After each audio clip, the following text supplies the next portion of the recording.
Okay, this is video 2 of summer 24 at the Edinburgh Sculpture Workshop. So when I first got here, I wanted to test out all my Scarva clay bodies. Scarva is an amazing Irish clay company.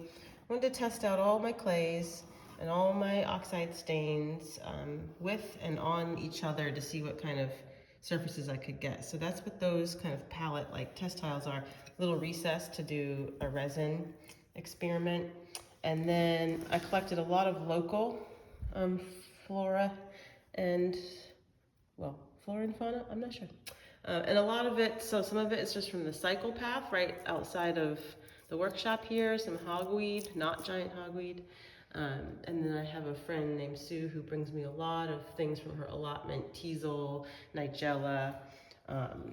And so I've tried some elderberry here, some thistle dips. So we'll kind of run through the different successes that I've had here. This is cotton string dipped in porcelain with oxide stain on it. So you can see, looking at Cajal's drawing is kind of where I'm going with this. I'm trying to develop a, sorry about this noise, trying to develop a palette to work with, to work on these larger pieces. Here's some more loofah. Some of the stains don't look super great with the glaze over them, and some of them look really nice.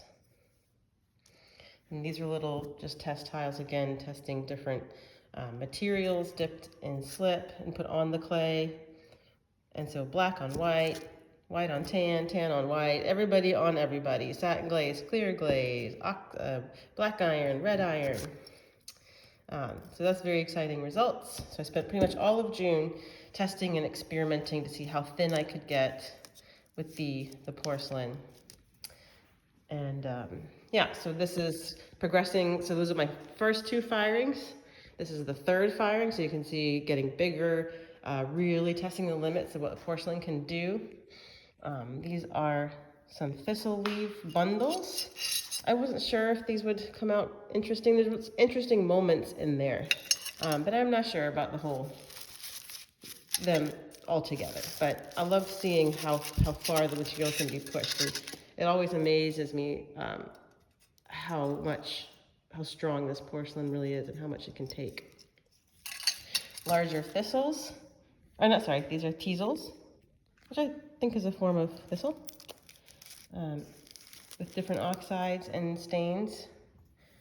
And you might notice like some bits breaking off while I'm holding them. That doesn't bother me because when it does, it leaves little interesting parts like that, like little urchin bits. I expect breakages, and that's just kind of part of the aesthetic. These are some alliums that a friend found and brought. So I love it when people kind of they get an idea of this type of stuff I'm looking for, and they bring me things. It's great. And oh, I already forgot what this plant is called. I had to ask a friend. Definitely want to do more with that in the future. Just basic little root structures, and then, you know, taking the loofah basically from these experiments from last year all the way into these large rings.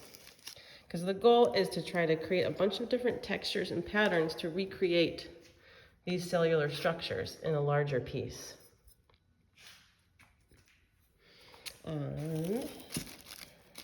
These are, so you saw bits and pieces of this over there. So I had to do 3 firings to finally get success in getting the hogweed blooms to stay whole. Because those could really be interesting, strengthened with some resin maybe, and creating like larger cell forms in the future. And just some hogweed stem experiments that weren't thick enough, so oh well.